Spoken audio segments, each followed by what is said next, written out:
નમો લોહે સૌહરિયંતાણમ નમો લોહે સૌહરિદાનમ નમો લોહે સૌહાયરિયાન નમો લોહે સૌજયાનમ નમો લોહે સૌતિરાવતી સાવનમ ઓમકારમેન્દુ સંયુક્ત નિત્યમ જયંતિ યોગિન કામદમોક્ષનો શ્રી ઓંકારાય નમો નમઃ મંગલમ ભગવાનયો મંગલમુકુતમો મંગલમ કુંકુંડાર્યો જૈન્દ્રમો સુમંગલમ નમાસુમય સ્થાનાય સ્વાનુભૂત્યા ચકાસ્તે ચિત્તવાય ભવાય સર્વાય નિયમસાર ભગવાન કુંકુંડાચાર્ય રચિત નિયમસાર તથા મુનિવર પદ્મપ્રભમધારી દેવ રચિત તાત્પર્ય વૃત્તિ ટીકા એનો સ્વાધ્યાય ચાલે છે. એમાં વ્યવહાર ચારિત્રનો અધિકાર પૂરો થવા આવ્યો છે. વ્યવહાર ચારિત્રના અધિકારની ગાથા 75 નો સ્વાધ્યાય આપણે કરી રહ્યા છીએ. ગાથા 71, 72, 73, 74 ને 75 આ 5 ગાથામાં પંચ પરમેષ્ઠીના સ્વરૂપનું વર્ણન છે. 75મી ગાથામાં મુનિના સ્વરૂપનું વર્ણન છે. સાધુ કેવા હોય તેનું વર્ણન છે. 75મી ગાથા એનો અર્થ ટીકા આપણે કર્યા છે અને ટીકાના કેટલાક ભાગ ઉપર પૂજ્ય ગુરુદેવ કાંજી સ્વામી આપેલ પ્રવચન પણ આપણે કર્યા છે. હવે આગળ સ્વાધ્યાય કરીએ તે પહેલા સહેજ પુનરાવર્તન કરીએ. 75મી ગાથામાં એમ આવ્યું કે પંચમ ભાવની ભાવનામાં પરિણમેલા હોવાથી સાધુને મુનિઓને બાહ્ય વેપાર નથી, એટલે કે બાહ્ય વેપારથી વિમુક્ત છે. એનું કારણ એ દર્શાવ્યું કે પરમ સંયમી મહાપુરુષો છે અને પોતે પંચમ ભાવ એટલે પોતાનું ત્રિકાળી શુદ્ધ સ્વરૂપ એની એકાગ્રતામાં પરિણમેલા છે, તો હવે સમસ્ત બાહ્ય વેપારથી વિમુક્ત છે. બીજી વાત એ આવી કે એમને આરાધના છે. તો કેવા પ્રકારની આરાધના છે? તો કે છે કે ચતુર્વિધ આરાધના, જ્ઞાન, દર્શન, ચારિત્ર અને પરમ તપ એમ ચતુર્વિધ આરાધનાથી સાધુ અનુરક્ત હોય છે. ત્રીજી વાત એ આવી કે સાધુ નિર્ગ્રંથ છે. બાહ્ય અને અભ્યંતર સમસ્ત પરિગ્રહના ગ્રહણ રહિત હોવાને લીધે નિર્ગ્રંથ છે. અને ચોથી વાત એ આવી કે સાધુ નિર્મોહી છે.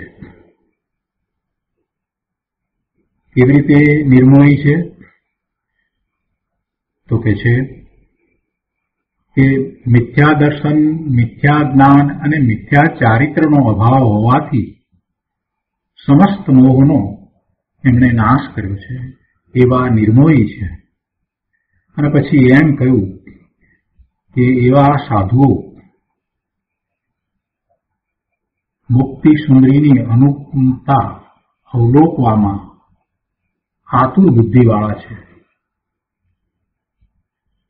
ગુરુદેવ એનો જે વિસ્તાર કર્યો તે પૈકી આપણે પહેલો ભાગ આપણે લીધો છે. પહેલા ભાગમાં એ વાત આવી કે પરમ સંયમી મહાપુરુષો હોવાથી ત્રિકાળ, નિરાવરણ, નિરંજન, પરમ પંચમ ભાવની ભાવનામાં પરિણમેલા હોવાને લીધે જ સમસ્ત બાહ્ય વેપારથી વિમુક્ત છે. અને એની પહેલા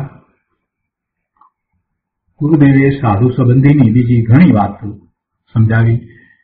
નમો લોહે સર્વ સાહુણમ કહેતા માત્ર જૈનના સાધુ જ આવે એ વાત પણ સમજાવી. તો હવે આજે આગળ સ્વાધ્યાય કરીએ. પ્રવચન રત્ન ચિંતામણી ભાગ 3, પાના નંબર 292.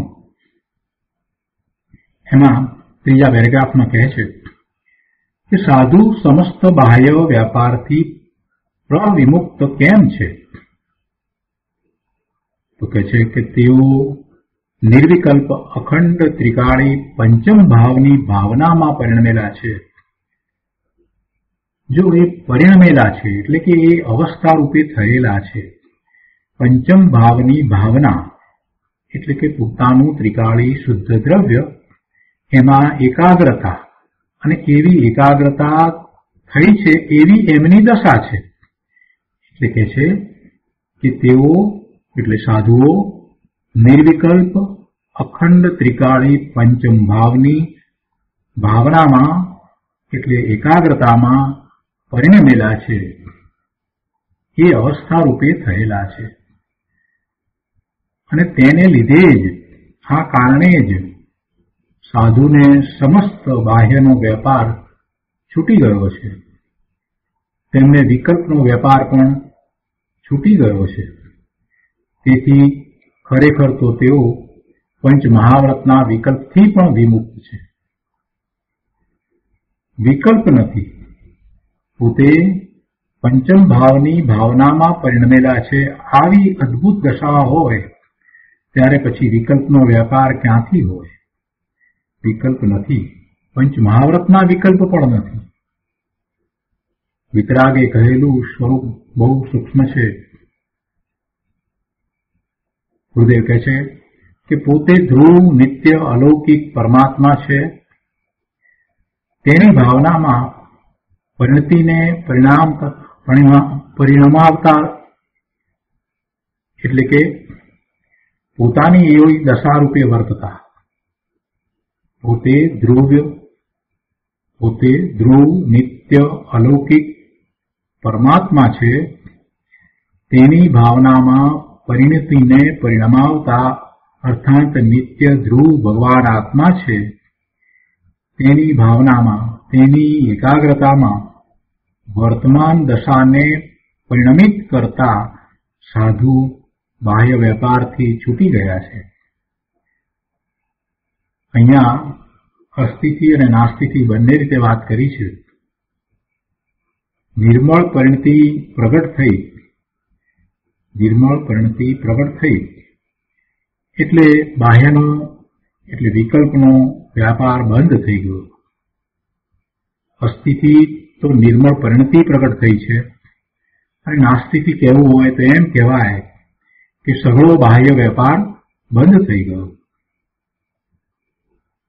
આગળ કહે છે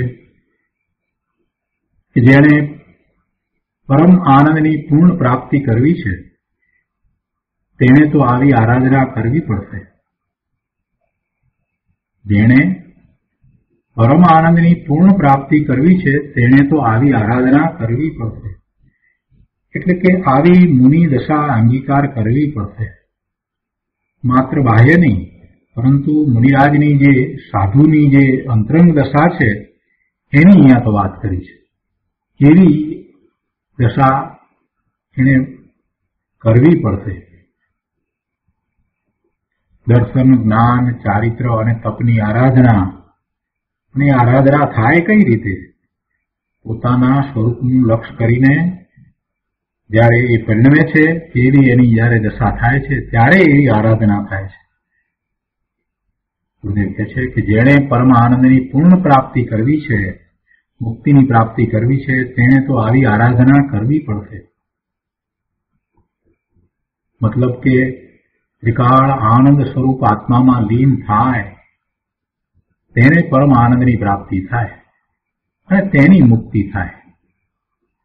અહીં એમ કહે છે કે સમસ્ત બાહ્ય વ્યાપારથી વિમુક્ત, અને ગાથામાં પણ શબ્દ છે ને કે વાવાર વિપટ મુક્કા, કે પમાંથી સમસ્ત શબ્દ કાઢ્યો છે. મુનિરાજ સમસ્ત બાહ્ય વ્યાપારની બધી જ વિકલ્પની બધી જ દશાથી વિમુક્ત થયા છે. મુનિરાજને હવે એ વિકલ્પની દશામાં એટલે સ્વવિકલ્પ હોય ત્યારે પણ એનું કરતા પણ નથી. મુનિરાજ સમસ્ત બાહ્ય વ્યાપારથી વિમુક્ત છે એમ કહીએ ત્યારે જ્યારે મુનિરાજ નિર્વિકલ્પ ધ્યાનમાંથી બહાર આવ્યા છે અને સ્વવિકલ્પ દશા છે તો પણ એ વિકલ્પનું કરતાપણું નથી, એમ એ બાહ્ય વ્યાપારથી વિમુક્ત છે. શુભ વિકલ્પ તો એમને આવે છે, જ્યાં સુધી પૂર્ણ દશા નથી ત્યાં સુધી શુભ વિકલ્પ તો આવ્યા વિના રહેતો નથી. પરંતુ મુનિરાજ તો એવા વ્યાપારથી વિમુક્ત છે, એટલે એનું એને કરતાપણું નથી, એનું ભોગતાપણું નથી, એ વિકલ્પ સાથે એકત્વ નથી, મમત્વ નથી. એમ પણ નથી કે એવા શુભભાવ દ્વારા પોતાને ધર્મ થાય છે કે પોતાને લાભ થાય છે કે પોતાની ઊંચી ગતિ થશે, એમ પણ નથી. એટલે મુનિરાજ સમસ્ત બાહ્ય વ્યાપારથી વિમુક્ત છે. તેમને તો ઉપદેશનો પણ નિયમરૂપ વ્યાપાર નથી. ઉપદેશ તો આચાર્ય અને ઉપાધ્યાયને હોય છે, જ્યારે મુનિ તો પોતાના સ્વરૂપને સાધે છે અને તેમને એકલા વિતરાગ ભાવનું પરિણમન છે એમ કે છે. મુનિનો આત્મા એટલે કે પોતે ત્રિકાળી વિતરાગ સ્વભાવમય છે અને તેની ભાવના તે વિતરાગી પરિણતિ છે. પોતાનો આત્મા એ વિતરાગ સ્વભાવમય છે અને તેની ભાવના એટલે ત્યાં એકાગ્રતા એ વિતરાગી પરિણતિ છે. મુનિનું આવું સ્વરૂપ છે. આગળ બીજા બોલમાં કહે છે કે જ્ઞાન, દર્શન, ચારિત્ર અને પરમ તપ નામની ચતુર્વિધ આરાધનામાં સદા અનુરક્ત હોય છે. મુનિ આરાધનામાં લીન છે. ગુરુદેવ એને સમજાવે છે કે ભગવાન આત્મા તરફની શ્રદ્ધા, પોતાનું ત્રિકાળી શુદ્ધ સ્વરૂપ પોતે જ ભગવાન આત્મા છે, એવા પોતાના ભગવાન આત્માની શ્રદ્ધા, તેનું જ્ઞાન, શાંતિરૂપ ચારિત્ર અને ઈચ્છા નિરોધ રૂપ તપ. પોતે ભગવાન આત્મા છે તેની શ્રદ્ધા, તેનું જ્ઞાન અને એમાં રમણતા રૂપ આનંદ અને શાંતિની દશારૂપ ચારિત્ર અને ઈચ્છા નિરોધ રૂપ તપ. ઈચ્છા ઉત્પન્ન જ નથી થતી એવું તપ. આ ચાર આરાધનામાં મુનિ લીન છે. એટલે કે તેઓ અમૃત સ્વરૂપ ભગવાન આત્માની આરાધનામાં લીન છે. લોકો કહે છે ને કે મુનિને તપ હોય છે અને એની આરાધના માને છે, અને તપમાં માત્ર મુનિને જે બાહ્યમાં તપ દેખાય છે એને જ લોકો તપ સમજે છે. મુનિની અંતરંગ દશાને જાણતા ન હોવાથી બાહ્યમાં જે ઉપવાસ આદિ થાય છે એને તપ સમજે છે. મુનિ પોતાના સ્વરૂપમાં એકાગ્રતા કરી અને ધ્યાનમાં લીન થયા છે, તો બાહ્યમાં ઉત્સર્ગ કે પરિસર્ગ હોય છે એ તરફ એમનું લક્ષ્ય પણ જતું નથી અને પોતાના સ્વરૂપથી ચલિત થતા નથી. તો લોકો એમ કહે છે કે મુનિ ઉપસર્ગ અને પરિસર્ગને સહન કરે છે. પ્રભુ આમ વાત નથી. મુનિરાજ કાંઈ સહન કરતા નથી. મુનિરાજ તો પોતે પોતાના આનંદની દશામાં છે. એમને કાંઈ જીદ નથી કે મારે પરિસર સહન કરવા છે, મારે ભૂખ સહન કરવી છે, મારે તડકો સહન કરવો છે, શરીરને કષ્ટ આપવું છે, એવી કોઈ મુનિરાજને ભાવના હોતી જ નથી. પોતે પોતાના સ્વરૂપનો અનુભવ કરી અને આનંદની દશાને એક વખત પ્રાપ્ત કરી છે, એટલે વારે વારે એવી આનંદની દશામાં સહજ રીતે પરિણમે એ જ મુનિરાજને હોય છે. એટલે પછી શરીરને કષ્ટ આપવું એવી વાત ક્યાંથી આવી? જે પોતાનું નથી એના કાર્યો એ કરે કેવી રીતે? શરીર પણ ક્યાં પોતાનું છે? શરીરને હું કષ્ટ આપું ને શરીરને ક્ષીણ કરી નાખવું ને અને એને તપ કહેવાય ને આ બધી જે વર્તમાનમાં સંપ્રદાયની વાત છે એ બરાબર નથી. એ સમજ્યા વિનાની વાત છે. શરીરને કષ્ટ આપવાથી ધર્મ થાય એમ છે જ નહીં, અને શરીરને કોણ કષ્ટ આપી શકે છે? કોઈ કોઈના શરીરને કષ્ટ આપી શકતું જ નથી. પોતે શરીરથી જુદો છે એ વાત જેને સમજાય છે એને તો બહુ સ્પષ્ટ છે કે જે શરીર સાથે પોતે રહ્યો છે એ શરીરને એ ન તો કષ્ટ આપી શકે છે કે ન તો એ રૂષ્ટપુષ્ટ કરી શકે છે કે ન તો એનું પાલન પોષણ કરી શકે છે. શરીરનું એ કાંઈ કરી શકતો જ નથી. જેને આ વાત બરાબર બેસી ગઈ છે, જેને દ્રવ્યની સ્વતંત્રતા બરાબર સમજાય છે, એને તો પછી આવા વિકલ્પ હોતા જ નથી. સ્વરૂપનું લક્ષ્ય, સ્વરૂપની દ્રઢતા અને એમ કરતા બાહ્યમાં વ્રત કે તપ થઈ જાય તો થઈ જાય છે, એનાથી મારે કાંઈ નથી. એ જુદી વસ્તુ છે. ખોરાક ન આવવો, પાણી ન આવવું, શરીર સાથે ખોરાક પાણીના સંયોગો ન થવા, એ સાથે મારે કાંઈ સંબંધ નથી. સમ્યક દ્રષ્ટિની તો આવી દ્રષ્ટિ હોય છે. આ તો મુનિરાજ છે, 7મા 6ઠા ગુણસ્થાનની ભૂમિકાવાળા છે. એમને એવા શરીરના કષ્ટની કોઈ વૃત્તિ હોય નહીં, એવો વિકલ્પ પણ ન હોય કે હું શરીરને કષ્ટ આપું ને એનો ક્ષય કરી નાખવું ને એવી વાતમાં મુનિરાજ પડતા જ નથી. પોતે પોતાના સ્વરૂપમાં રહે છે અને સ્વરૂપમાં રહે છે તો પછી ખાવાનો પીવાનો વિકલ્પ પણ આવતો નથી. તો કોઈ વાર 1 ઉપવાસ, કોઈ વાર 2, કોઈ વાર 3, કોઈ વાર 5 એમ ઉપવાસ થઈ જાય છે તો થઈ જાય છે. પણ મુનિરાજને એની સભાનતા નથી કે પોતાને અત્યારે આ ઉપવાસ થઈ રહ્યા છે એવી સભાનતા નથી. મુનિરાજ તો ઉપરમાં વાસ કરી રહ્યા છે. ઉપરમાં વાસ, પોતાના સ્વરૂપમાં વાસ. એટલે જે આરાધનાની વાત કરી છે અને એમાં જે તપની વાત છે એને આ રીતે સમજવાની છે. આરાધના તો જ્ઞાનની આરાધના, દર્શનની આરાધના, ચારિત્રની આરાધના અને એમ તપની આરાધના હોય છે. ઈચ્છા નિરોધ તપ. ઈચ્છા ઉત્પન્ન નથી થતી. ઈચ્છાનો વિરોધ નથી, ઈચ્છા નિરોધ રૂપ તપ છે. ઉત્પન્ન જ નથી થતી. પણ ઈચ્છા ક્યાંથી ઉત્પન્ન થાય? પોતે આનંદની દશામાં રહ્યા છે તો હવે વિકલ્પ ક્યાંથી આવે?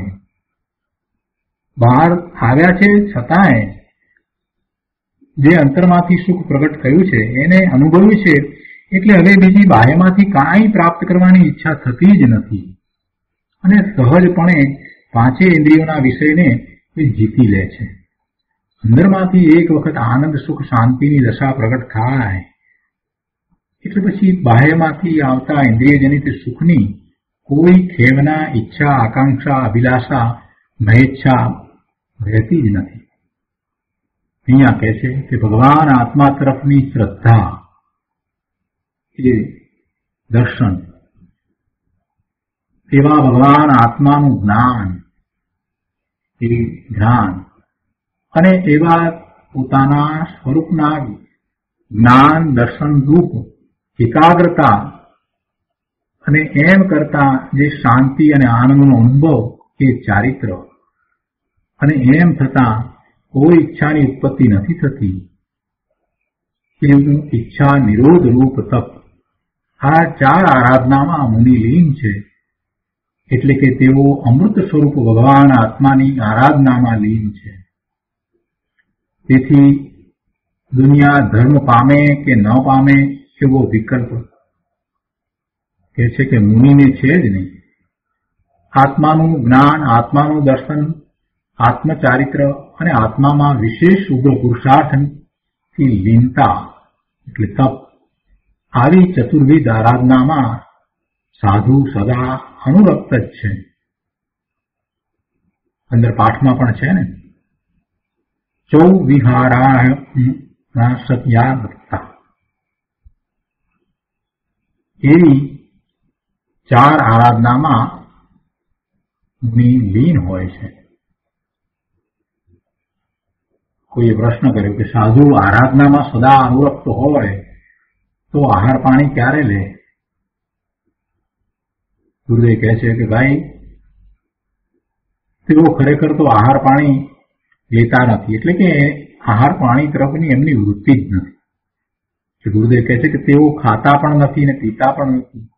એ ખાવા પીવાનો વિકલ્પ આવે અને તે સંબંધી ક્રિયા થાય તો એ ક્રિયા કોની થાય છે? એ ક્રિયા તો શરીરની થાય છે અને એ શરીરની ક્રિયાના એ સ્વામી થતા નથી. એવો વિકલ્પ આવે એના પણ એ સ્વામી થતા નથી. એમને એવી કોઈ એષણાય હોતી નથી કે આમ ખોરાક મળે ને આમ પાણી મળે, આજે આહાર મળી જાય તો સારું, એમ પણ નથી. શરીરને ટકાવી રાખવા માટે આહારની આવશ્યકતા છે, એમ પણ નથી. એટલે શરીર સંબંધીની જે કાંઈ ક્રિયા થાય એના તો એવો જાણનાર રહે છે. આપણી બાજુમાં પડોશમાં જે કાંઈ બની રહ્યું હોય એને આપણે જેમ જાણીએ કે જો એ લોકોને ત્યાં મહેમાનો આવ્યા અને આ મહેમાનો આવ્યા ને પાર્ટી થઈ ને પછી મહેમાનો ગયા, એ આપણે કેટલું સહજ રીતે જાણીએ છીએ, છતાં એમાં કાંઈ આપણે ઇન્વોલ્વ નથી થતા. એવી જ રીતે મુનિનો આત્મા જે શરીર સાથે રહ્યો છે એ શરીરમાં ખોરાક આવે છે કે પાણી આવે છે અને શરીરની જે કાંઈ ક્રિયા થાય છે તો એને માત્ર એ જાણે છે, પણ એની સાથે એકત્વ કે મમત્વ કરતા નથી. જો આ દ્રષ્ટાભાવ કયા પ્રકારે હોય છે એની વાત છે. ગુરુદેવે અહીંયા કહ્યું કે તેના પણ તેઓ જાણનાર રહે છે.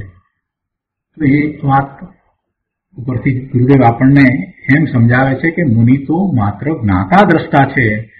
જે કંઈ શરીરમાં થઈ રહ્યું છે એટલે આહાર લેવાયો તો પણ એના એ માત્ર જાણનાર છે, પણ આહારની વૃત્તિ એમને છે, એની કઈ ઈચ્છા છે એમ નથી.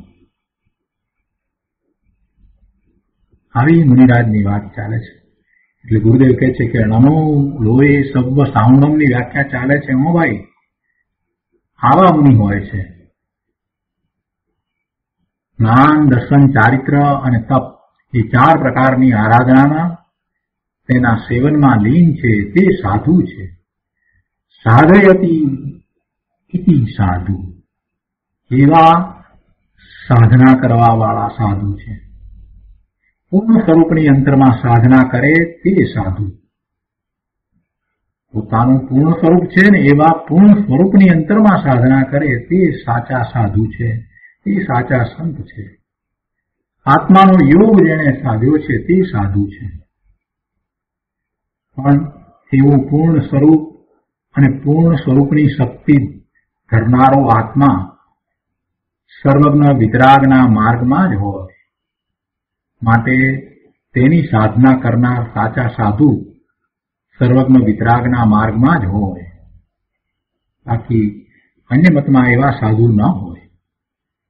અહીં કહ્યું કે પૂર્ણ સ્વરૂપની આરાધનામાં સાધુ તત્પર છે કે જેથી પૂર્ણ સ્વરૂપની પર્યાયમાં પ્રાપ્તિ થાય. પૂર્ણ સ્વરૂપનું જ્ઞાન, ભાન અને એનો અનુભવ તો છે, પણ હવે તો એવા પૂર્ણ સ્વરૂપને વિશેષ એકાગ્રતા કરીને રહ્યા છે, એટલે ક્રમે કરી અને એવા પૂર્ણ સ્વરૂપની પ્રાપ્તિ અવશ્ય કરશે. હવે ત્રીજો બોલ કહે છે કે સાધુ નિર્ગ્રંથ છે. બાહ્ય અભ્યંતર સમસ્ત પરિગ્રહના ગ્રહણ રહિત હોવાને લીધે નિર્ગ્રંથ. 10 પ્રકારના બાહ્ય પરિગ્રહ અને 14 પ્રકારના અંતરંગ પરિગ્રહ એ સાધુને હોતા નથી.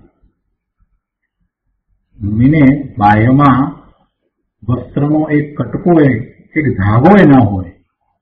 અષ્ટપાઉલમાં કહ્યું છે ને કે તિલપ્તુસ્મિતમ, પુત્ર પાહુડ ગાથા 18 અને બોધ પાહુડ ગાથા 55, એમાં એ વાત આવે છે કે કોઈને તલના ફોતરા જેટલો પણ પરિગ્રહ હોય તો તે મુનિ નહીં. મુનિને તલના ફોતરા જેટલો પરિગ્રહ હોય નહીં. મુનિને એક તાણાનો પરિગ્રહ હોય નહીં. વસ્ત્રનો પરિગ્રહ ન હોય, પાત્રનો પરિગ્રહ પણ ન હોય. અને તે જો એક તાણા જેટલો પરિગ્રહ હોય કે તલના ફોતરા જેટલો પણ પરિગ્રહ હોય અને પોતાને મુનિ માને, મુનિ કહેવડાવે, તો ગુરુદેવ કહે છે કે નિગોદમાં જાય. એમાં નિગોદમાં કેમ જાય? કેમ કે પરિગ્રહ સહિત છે અને પોતાને નિર્ગ્રંથ મુનિ માને તો એ મિથ્યાત્વ થયું. અને મિથ્યાત્વને કારણે જીવને ભવના ભ્રમણ થાય અને 2000 સાગરોપમનો ત્રસકાળ પૂરો થતા એકેન્દ્રિય માનસે એટલે નિગોદમાં ચાલ્યો જાય, ઇતર નિગોદમાં જીવ ચાલ્યો જાય છે. 2000 સાગરોપમનો ત્રસકાળ પૂરો થતા જીવ ઇતર નિગોદમાં ચાલ્યો જાય છે. એટલે મિથ્યાત્વના પોષણને લીધે થઈ અને એમાં પણ ધર્મના નામે જો મિથ્યાત્વનું પોષણ કરે તો ગૃહિત મિથ્યાત્વ થાય, અને ગૃહિત મિથ્યાત્વ થતા તો પછી ધર્મના એવા સાચા સંયોગો પણ પ્રાપ્ત ન થાય કે જેમાં એ ધર્મ પામે, શાસ્ત્રો પ્રાપ્ત ન થાય, એવા ઉપદેશકોનો સંયોગ ન થાય, સાક્ષાત પ્રભુ બિરાજતા હોય ત્યાં ઉપજવું પણ ન થાય, કાંઈ થાય નહીં.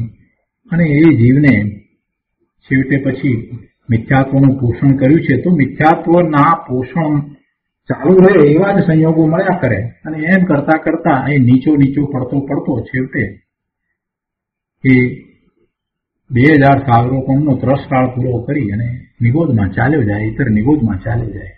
ગુરુદેવે કાંઈ એમ નથી કે ચીભડાના ચોરને ફાંસીની સજા કરી હોય એવી વાત નથી કરી, બરાબર કરી છે. જે વાત કરી છે તે શાસ્ત્રના આધારે કરી છે. શાસ્ત્રમાં એ વાત કહી છે કે એક તલના ફોતરા જેટલો પણ પરિગ્રહ હોય, એક વસ્ત્રના તાણા જેટલો પણ જો પરિગ્રહ હોય અને પોતાને નિર્ગ્રંથ મુનિ માને અને એમ કેવડાવે તો એ નિગોદમાં જાય. ગુરુદેવ કહે છે કે વસ્તુની સ્થિતિ આવી છે, મુનિ દશામાં વસ્ત્ર પાત્ર લેવાનો વિકલ્પ હોય જ નહીં. મુનિ કોને કહે? ધન્ય દશા, ધન્ય અવતાર કે જેણે કેવળ જ્ઞાનને હથેળીમાં લેવાની તૈયારી કરી છે. શું કહે છે ગુરુદેવ? કે જેણે કેવળ જ્ઞાનને હથેળીમાં લેવાની તૈયારી કરી છે એ મુનિ છે. એવી જેની દશા છે તે મુનિ છે. મુનિ કોને કહે? મુનિની દશા તો ધન્ય દશા, એ ધન્ય અવતાર કે જેણે કેવળ જ્ઞાનને હથેળીમાં લેવાની તૈયારી કરી છે. આવા મુનિને બાહ્યમાં વસ્ત્ર હોય નહીં અને અભ્યંતરમાં રાગનો કણ પણ હોય નહીં. આ કારણે મુનિ નિર્ગ્રંથ છે એમ કહે છે. મુનિ નિર્ગ્રંથ કેમ છે?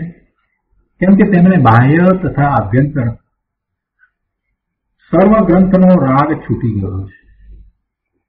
તેમને બાહ્યમાં વસ્ત્રનો કટકો અને અભ્યંતરમાં રાગ એક વિકલ્પ એ પણ પરિગ્રહ નથી, એ પણ છૂટી ગયો છે. તેથી સાધુને, મુનિને નિર્ગ્રંથ કહેવામાં આવે છે.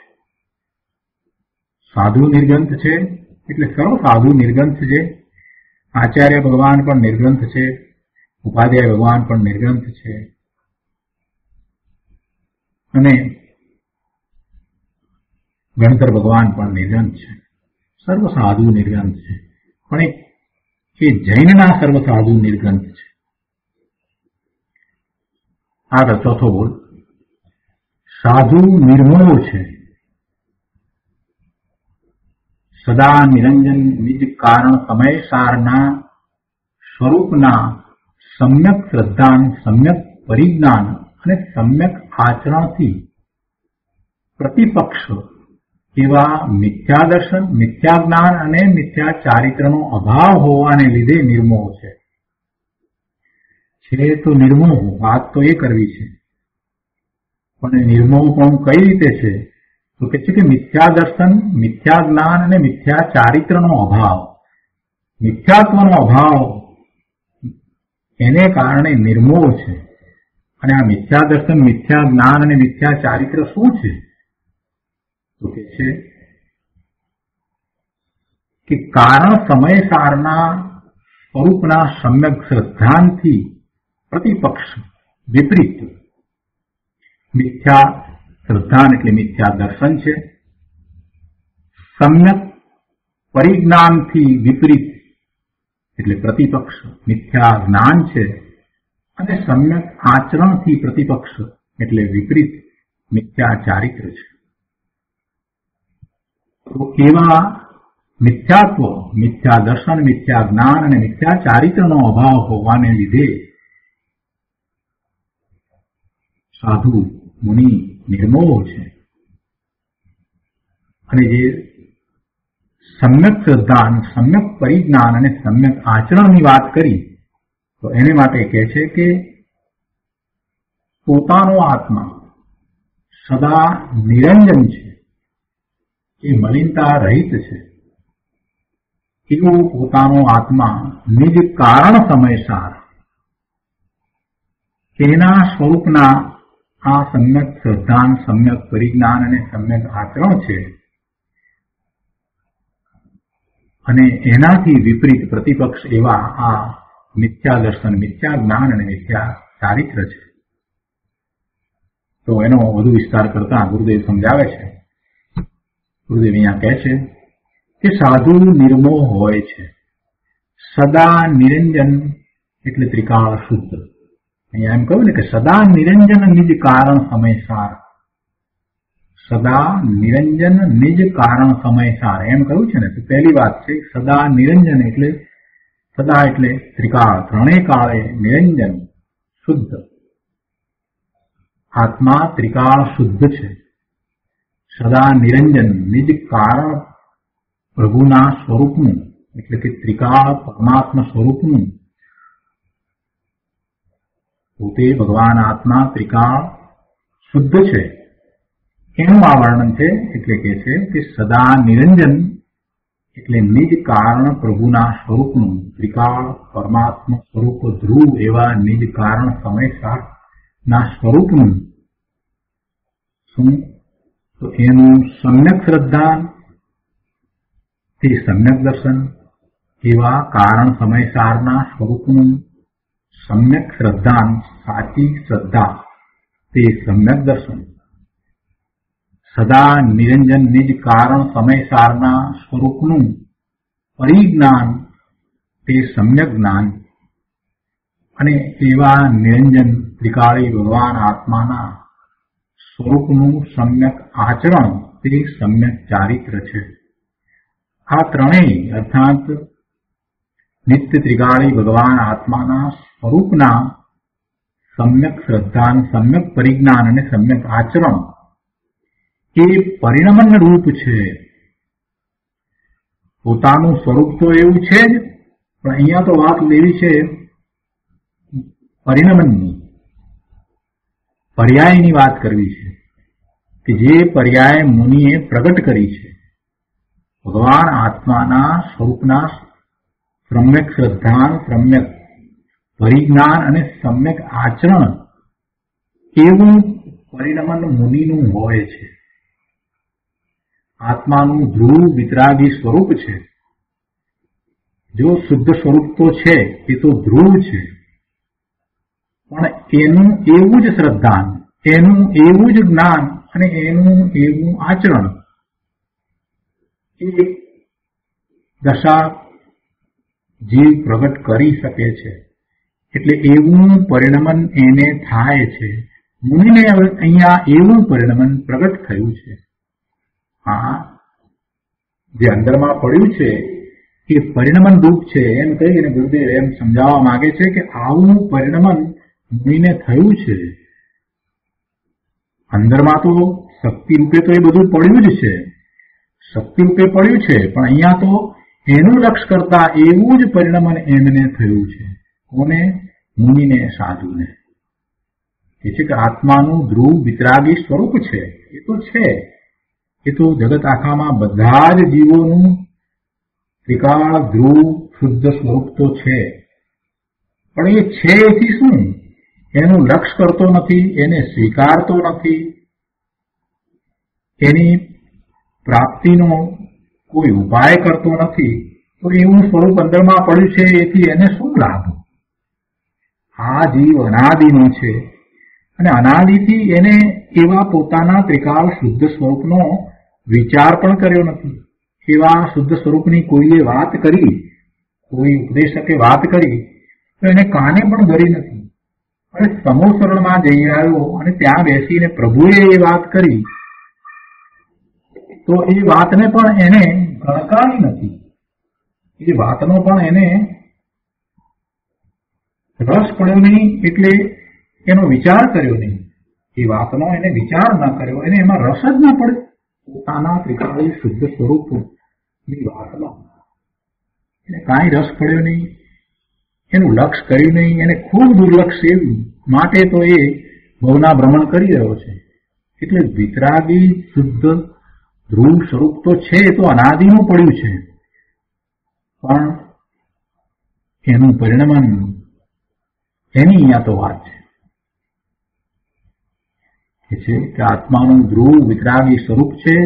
તેના સમ્યક શ્રદ્ધાન, સમ્યક પરિજ્ઞાન અને સમ્યક આચરણથી જે દશા પ્રગટ થાય છે તે દશાને વિતરાગી દશા કહેવામાં આવે છે. અને આવી વિતરાગી દશાથી પ્રતિપક્ષ, એનાથી વિપરીત દશા શું છે? તો કે મિથ્યાત્વની દશા છે. અને એ દશામાં શું છે? તો કે છે કે મિથ્યા દર્શન, મિથ્યા જ્ઞાન અને મિથ્યા ચારિત્ર હોય છે. હવે જેને આવા પોતાના વિતરાગી સ્વરૂપના શ્રદ્ધાન, જ્ઞાન અને આચરણ પ્રગટ થયા છે, એને મિથ્યા દર્શન, મિથ્યા જ્ઞાન અને મિથ્યા ચારિત્રનો અભાવ હોવાને લીધે વિતરાગી પરિણામ હોય છે, એને મોહરહિત પરિણામ હોય છે. અને એવા પરિણામ સાધુને હોય છે, મુનિને હોય છે. એટલે સાધુને નિર્મોહ કહેવામાં આવે છે. બહુ સરસ વાત ગુરુદેવે સમજાવી છે અહીંયા. હવે થોડોક વધારે એનો વિસ્તાર કર્યો છે. ગુરુદેવ કહે છે કે જો અહીંયા એમ લીધું છે કે સમ્યક શ્રદ્ધાન, જ્ઞાન અને ચારિત્રથી પ્રતિપક્ષ મિથ્યા દર્શન, જ્ઞાન અને ચારિત્ર છે. સમ્યક શ્રદ્ધાન, જ્ઞાન અને ચારિત્રથી પ્રતિપક્ષ મિથ્યા દર્શન, જ્ઞાન અને ચારિત્ર છે. તેથી કેટલાક એમ કહે છે કે નિશ્ચયનો પ્રતિપક્ષ વ્યવહાર નથી, પણ મિથ્યા શ્રદ્ધા આદિ છે તે એનો પ્રતિપક્ષ છે. કેટલાક લોકો એમ કહે છે, કેમ કે અહીંયા આ વાત લીધી છે કે સમ્યક શ્રદ્ધા, જ્ઞાન, ચારિત્રથી પ્રતિપક્ષ મિથ્યા શ્રદ્ધા, જ્ઞાન ને ચારિત્ર છે.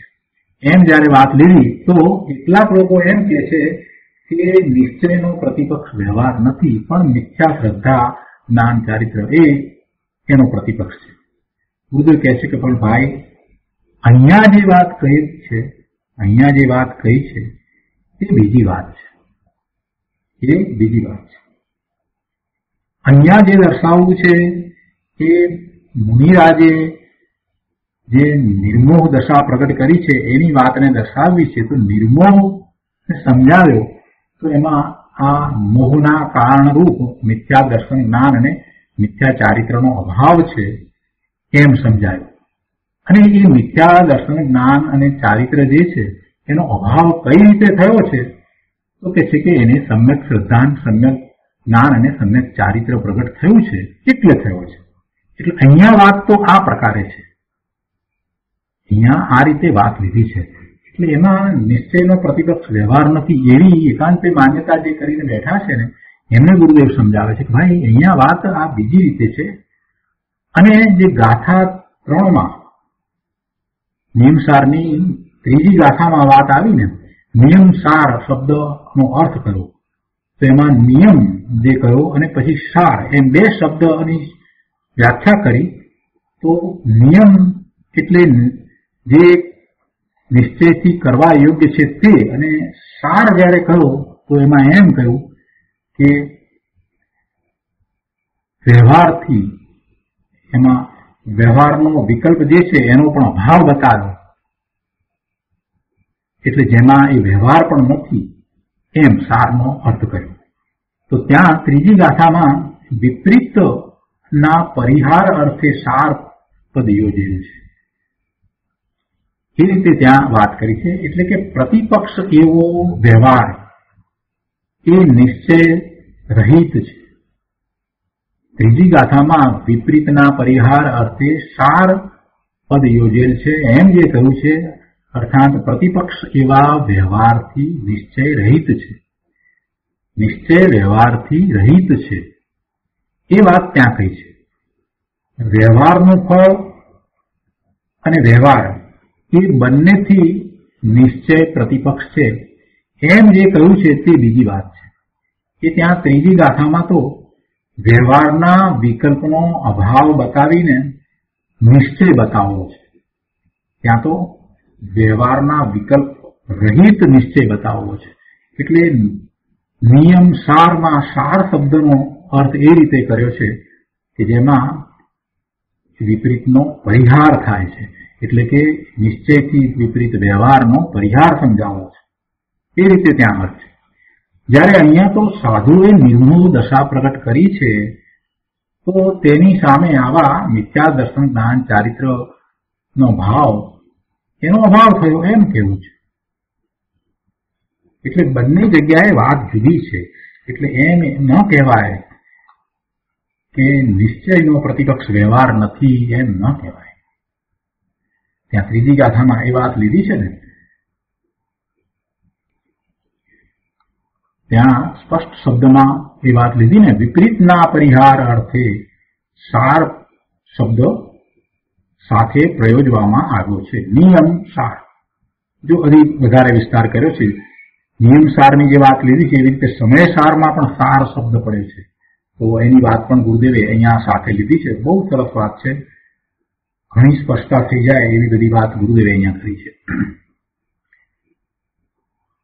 અહીંયા 295 પાના પર ગુરુદેવ આગળ સમજાવે છે કે અજ્ઞાનીની અંદર એવો મિથ્યા આગ્રહ થઈ જાય છે. એટલે એને છોડવા માંગતો નથી. એટલે પછી એ અજ્ઞાનીને નિશ્ચયનું ભાન ન હોય એટલે વ્યવહારનો પક્ષ કરે. એને વ્યવહાર જ સર્વસ્વપણે મનાઈ ગયો છે. અને આ બધું જે ક્રિયા પાડીએ છીએ તે અમારું સાધુપણું મુનિપણું છે અને આ જ મોક્ષનો માર્ગ છે. પણ ભાઈ, એમ બાહ્ય ક્રિયાથી કાંઈ મોક્ષ માર્ગ નહીં મળે. કેમ કે મોક્ષ માર્ગ તો ઉપશમ રસમય, શાંત રસમય છે. બાહ્ય ક્રિયા એ તો છે, અંતરંગ દશા એવી છે તો બાહ્યમાં એવો નિમિત્ત નૈમિતિક સંબંધ છે કે શરીરની અંદર એવી ક્રિયાઓ હોય છે તો એ બાહ્ય ક્રિયા છે. પણ એ બાહ્ય ક્રિયાથી કઈ મોક્ષ માર્ગ બનતો નથી. મોક્ષ માર્ગ તો ઉપશમ રસમય છે, શાંત રસમય છે. ઉપશમ રસ એ તો આત્માના રસની વાત કરી છે. શાંત રસ એ આત્માના રસની વાત કરી છે. એમાં બાહ્ય ક્રિયાની વાત નથી. એ ઉપશમ રસ એટલે જેમાં વિતરાગી ભાવ પડ્યો છે એવો એક ઉપશમ રસ છે. વિકલ્પો જેને એકત્વ બુદ્ધિ ટળી છે એને એવી શાંત દશા પ્રાપ્ત થાય છે. જ્યાં સુધી વિકલ્પ સાથે એકત્વ બુદ્ધિ છે ત્યાં સુધી જીવને અનાકુરતા હોય છે, એને શાંતિ હોતી જ નથી. મોક્ષ માર્ગમાં અશાંતિ હોય નહીં. મોક્ષ માર્ગમાં કોઈ પ્રકારની અશાંતિ હોય નહીં. વિકલ્પ એ અશાંત દશા છે. વિકલ્પની દશામાં રહેવું એ અશાંત દશા છે, એ શાંતિની દશા નથી. એટલે બાહ્ય ક્રિયાનો વિકલ્પ પણ મોક્ષ માર્ગમાં સમાતો નથી. એટલે બાહ્ય ક્રિયાથી ખરેખર મોક્ષ માર્ગ નથી, પરંતુ ઉપશમ રસમય, શાંત રસમય મોક્ષ માર્ગ છે. આખા મોક્ષ માર્ગમાં શાંતિ અને આનંદ હોય છે. એમાં ક્યારેય ઉપાધિનો ભાવ હોતો નથી. આ રહી ગયું ને હવે કેમ કરવું ને હવે શું થાય ને એવા બધા વિકલ્પ વગેરે એવું બધું કઈ હોતું નથી. આમ બાહ્ય ક્રિયા, આમ પચખાણ લઈ લું ને આ પચખાણ ન લેવાયા ને મોડું થયું ને વગેરે વગેરે વગેરે આવું કઈ હોતું જ નથી. મોક્ષ માર્ગ તો શાંત ભાવમય હોય, આનંદનો ભાવ સહિત હોય. એવા મોક્ષ માર્ગની અંદર આ બાહ્ય ક્રિયાના વિકલ્પો રૂપ ઉપાધિ હોય નહીં. ગુરુદેવ એ વાત અહીંયા આપણને કહે છે. એક વાક્યમાં ગુરુદેવે ઘણી મોટી વાત કરી છે. ભાઈ, બાહ્ય ક્રિયાથી કાંઈ મોક્ષ માર્ગ નહીં મળે. કેમ કે મોક્ષ માર્ગ તો ઉપશમ રસમય, શાંત રસમય છે. આ વાતને પકડવાની છે. ભગવાન આત્મા શાંત રસ સ્વરૂપ, અકસાય રસ સ્વરૂપ છે. પોતે ભગવાન આત્મા શાંત રસ સ્વરૂપ છે, અકસાય રસ સ્વરૂપ છે. કોઈ કસાય નથી. જીવને કસે તેવા એક પણ કસાય આત્મામાં નથી, એટલે અકસાય રસ સ્વરૂપ છે. એનો તો શાંત ભાવ છે. અને તે અકસાય રસનું પર્યાયમાં પરિણમન થાય એ મોક્ષનો માર્ગ છે. તે સિવાય વચ્ચે આ વ્યવહાર જેમાં શુભ કે અશુભ ભાવ હોય તો એ કસાય છે. અને એવા કસાય આવે છે, પણ એ કાંઈ મોક્ષનો માર્ગ નથી. ભલે એ શુભ ભાવ હોય તો પણ એ કાંઈ મોક્ષનો માર્ગ નથી. બહુ સરસ વાત કરી. હવે ફરી પાછી જે સારની વાત હતી એને વધારે સ્પષ્ટ કરીને સમજાવે છે. કહે છે કે આ નિયમ સારની ત્રીજી ગાથામાં નિયમ સાર ની જે સંધિ છે એને છૂટી પાડી અને જે વ્યાખ્યા કરવામાં આવી નિયમ વત્તા સાર, તો એમાં કહે છે કે નિયમ સાથે સાર શબ્દ કેમ કયો છે? વિપરીતના પરિહાર અર્થે સાર શબ્દ કયો છે? તો ત્યાં વિપરીત એટલે વ્યવહાર રત્નત્રય. એમાં વિપરીત એટલે વ્યવહાર રત્નત્રય છે. તો એના પરિહાર માટે નિયમ સાર એમ શબ્દ કહેવામાં આવ્યો. નિયમ અને સાર, તો આ સાર શબ્દ એ વિપરીતના પરિહાર માટે કહેવામાં આવ્યો. અને વિપરીત શું છે? તો કે વ્યવહાર. એ વ્યવહાર રત્નત્રય છે તે વિપરીત, એટલે નિશ્ચયની અંદર આ વ્યવહાર રત્નત્રય નથી એમ દર્શાવવા માટે નિયમ સાર એમ કહેવામાં આવ્યું. નિયમ એટલે જે કરવા યોગ્ય છે. નિયમ એટલે જે વિતરાગી પરિણામ પોતે કરવા યોગ્ય છે એવું નિશ્ચય. અને એમાં આ વ્યવહાર રત્નત્રય નથી એટલે વિપરીત નથી એમ દર્શાવવા માટે નિયમ સાર એમ કહેવામાં આવ્યું છે. જેમ સમય સારમાં પણ સમય વત્તા સાર એમ બે શબ્દ છે. તો સમય એટલે આત્મા અને સાર, સાર એટલે દ્રવ્ય કર્મ, ભાવ કર્મ ને નો કર્મ રહિત. ત્યાં સારનો અર્થ છે દ્રવ્ય કર્મ, ભાવ કર્મ ને નો કર્મ રહિત આત્મા, તે સમયનો સાર છે. સમય સારમાં એ રીતે આખો અર્થ છે. શું છે સમય સારમાં? સમય એટલે ભગવાન આત્મા, અને સાર શબ્દ જે મૂક્યો છે તો એમાં અર્થ થાય છે કે જે દ્રવ્ય કર્મ, ભાવ કર્મ ને નો કર્મ રહિત છે એવો ભગવાન આત્મા, તે સમય સાર છે. તો ત્યાં ભાવ કર્મ જે કહ્યા, તો ભાવ કર્મ કહેતા પુણ્ય પાપના બંને વિકલ્પ તેમાં આવી જાય છે. શુભ અને અશુભ ભાવ બંને આવી ગયા. ભાવ કર્મ કયા ને એટલે દ્રવ્ય કર્મ જળ કર્મ છે. બીજા ભાવ કર્મ જે આ પુણ્ય પાપના વિકલ્પ એ પણ નથી, અને નો કર્મ એ પણ નહીં. એ સર્વથી રહિત તે શુદ્ધ આત્મા, તે સમય સાર છે. એવી રીતે અહીંયા નિયમ સારમાં નિયમ એટલે આત્માના સ્વાભાવિક સમ્યક દર્શન, જ્ઞાન, ચારિત્ર કે જે સ્વ આશ્રયે નિર્મળપણે પ્રગટ થયા છે. સમ્યક દર્શન, સમ્યક જ્ઞાન, ચારિત્ર જે કરવા યોગ્ય છે તે નિયમ, એટલે એવા પરિણામ સ્વ આશ્રયે એવા નિર્મળ પરિણામ પ્રગટ થયા છે તે એને નિયમ કહ્યો. અને સાર, તો સાર એટલે નિશ્ચય રત્નત્રયથી વિરુદ્ધ, વ્યવહાર રત્નત્રયના વિકલ્પથી રહિત, એટલે એવા વ્યવહાર રત્નત્રય ના પરિહાર અર્થે કે જે નિશ્ચય રત્નત્રયમાં નથી એમ કહેવા માટે અહીંયા નિયમની સાથે સાર શબ્દ ને જોડવામાં આવ્યો છે. જેવી રીતે સમય સારમાં સાર શબ્દ કેમ કહ્યો કે સમય એટલે આત્મા અને સાર એટલે દ્રવ્ય કર્મ, ભાવ કર્મ અને નો કર્મ રહિત છે, માટે એ સાર. તેવી રીતે અહીંયા નિયમ સારમાં સાર શબ્દ કેમ કહ્યો તો કે છે કે નિશ્ચય રત્નત્રય વ્યવહાર રત્નત્રયના વિકલ્પ રહિત છે. નિશ્ચય રત્નત્રયમાં વ્યવહાર રત્નત્રયનો વિકલ્પ સમાતો નથી, એટલે એના પરિહાર માટે સાર શબ્દ કહ્યો છે. હવે અહીંયા તો 75મી ગાથામાં તો આખી વાત જુદી હતી. 75મી ગાથામાં તો સાધુને નિર્મોહ કહેવામાં આવ્યા. હવે નિર્મોહ કયા છે તો પછી એમાં મોહના કારણભૂત મિથ્યા દર્શન, મિથ્યા જ્ઞાન અને મિથ્યા ચારિત્ર નો અભાવ લેવો છે. નિર્મોહ કયા છે? તો જે મોહ છે એનું કારણ એવા મિથ્યા દર્શન, મિથ્યા જ્ઞાન અને મિથ્યા ચારિત્ર, તો એનો અભાવ છે એમ કહ્યું. હવે એ મિથ્યા દર્શન, મિથ્યા જ્ઞાન અને મિથ્યા ચારિત્રનો અભાવ કયો, તો એ કઈ રીતે છે?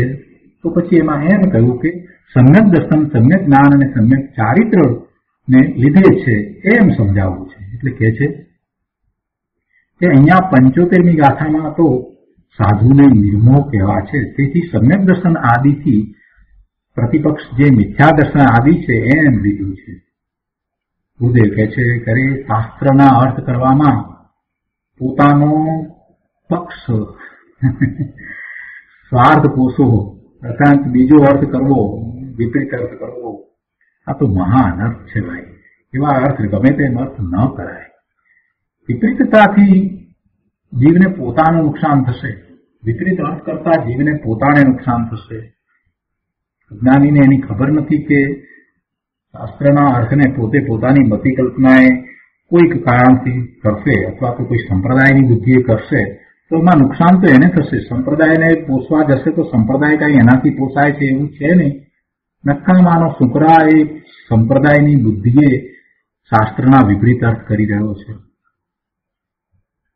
જેમ છે તેમ અર્થને સ્વીકારે તો પોતાનું કલ્યાણ છે.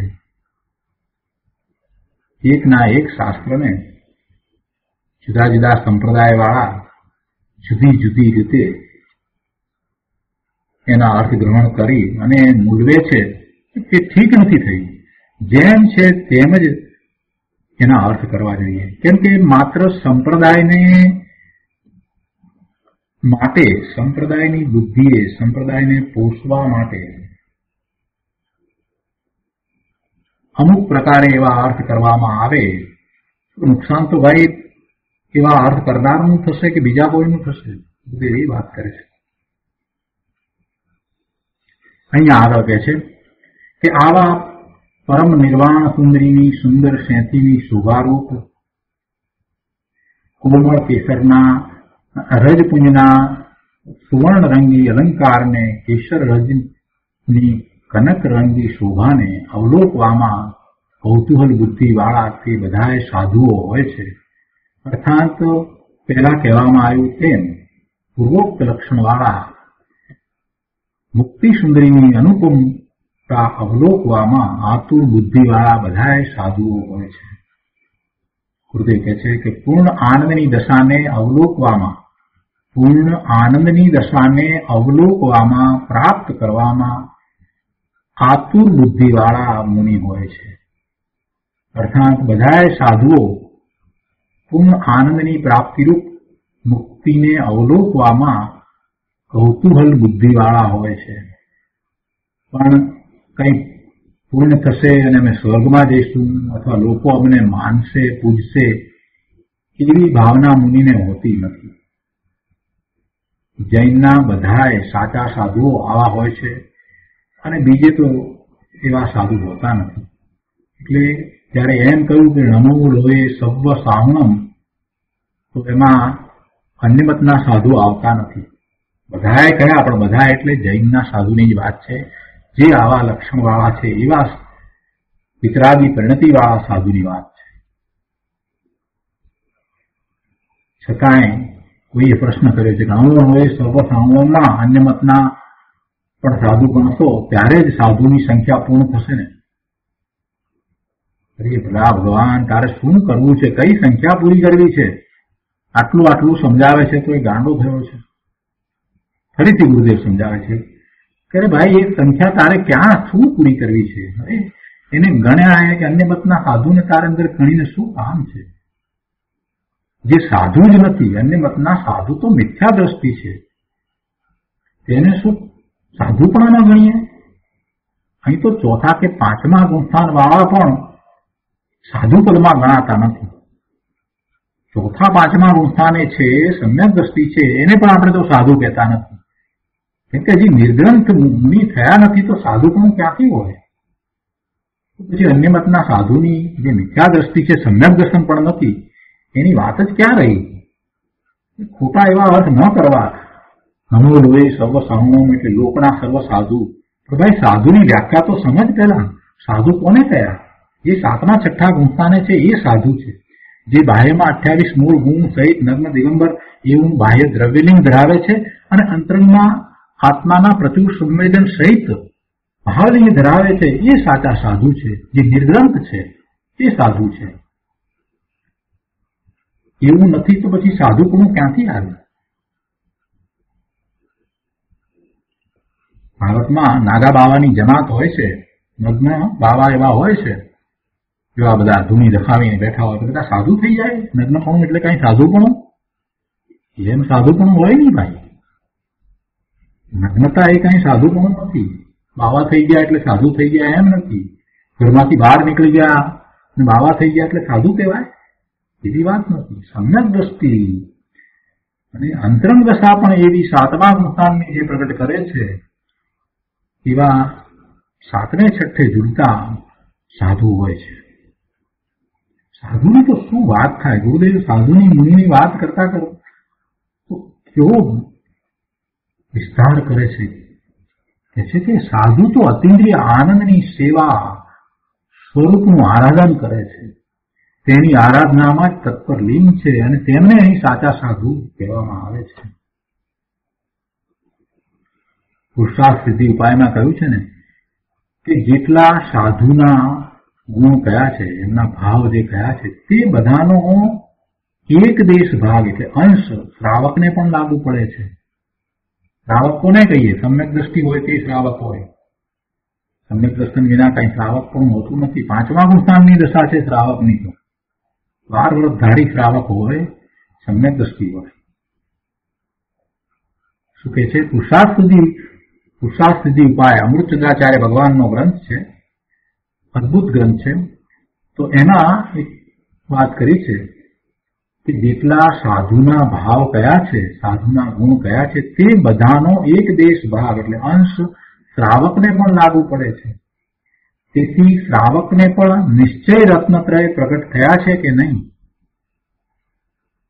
ગુરુદેવ કહે છે કે એને પણ એક અંશ લાગુ પડે છે. તેથી શ્રાવકને પણ નિશ્ચય રત્નત્રય પ્રગટ થયા છે કે નહીં? એટલે એમ અમારું કહેવું છે, ગુરુદેવનું કહેવું છે કે એમને પણ એવા નિશ્ચય રત્નત્રય પ્રગટ થયા છે. કોને? શ્રાવકને પણ. ભલે શ્રાવકને નિશ્ચય રત્નત્રય એક દેશ પ્રગટ્યા છે, પણ નિશ્ચય રત્નત્રય તો પ્રગટ્યા છે ને. અને તે પણ શ્રાવકને શ્રદ્ધાનો એક દેશ પ્રગટ્યો છે એમ નથી. જો નિશ્ચય રત્નત્રય એટલે સમ્યક દર્શન, સમ્યક જ્ઞાન અને સમ્યક ચારિત્ર. તેમાં એક દેશમાં શું આવે? સમ્યક શ્રદ્ધા જે છે એ કઈ એક દેશ ન હોય. શ્રદ્ધા તો પૂર્ણ જ હોય, એટલે એનો એક દેશ અંશ ન કહેવાય. શ્રદ્ધા તો બરાબર જ છે, જ્ઞાન પણ બરાબર જ છે, પણ આચરણની વાત છે એમાં એક દેશ છે. કેમ કે સર્વદેશ નથી. મુનિઓનું જે ચારિત્ર છે એવું ચારિત્ર નથી. 12 વ્રત છે એટલે એ દેશ ચારિત્ર છે. એ દેશ ચારિત્ર છે એટલે એ રીતે એક દેશનો અર્થ છે. શ્રદ્ધા તો બરાબર જ છે. શું કે છે? ભલે શ્રાવકને નિશ્ચય રત્નત્રય એક દેશ પ્રગટ્યો છે, પણ નિશ્ચય રત્નત્રય તો છે ને. એટલે સમ્યક દર્શન છે, સમ્યક જ્ઞાન છે અને સમ્યક ચારિત્ર છે. તો કેવું સમ્યક ચારિત્ર છે? સ્વરૂપ આચરણ ચારિત્ર છે.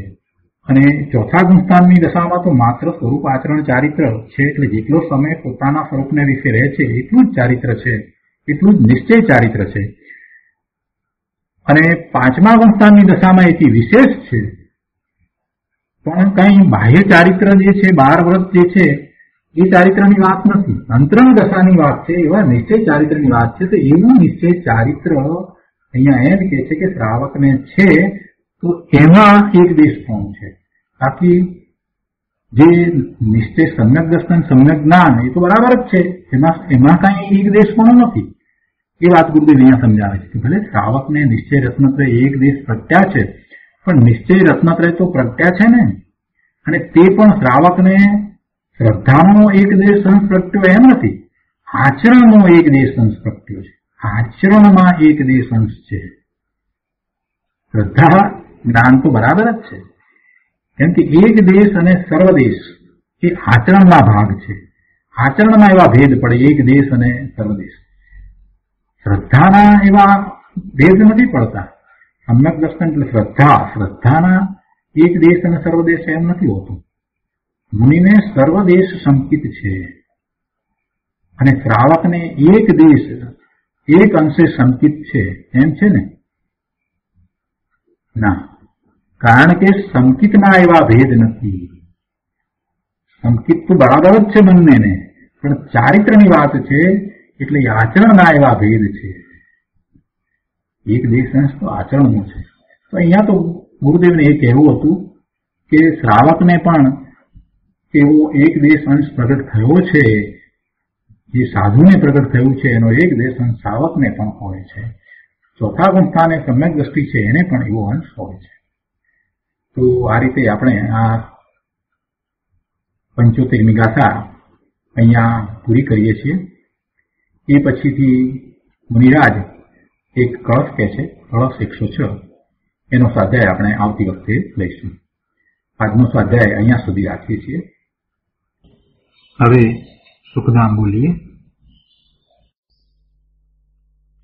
સુખધામ અનંત સુખ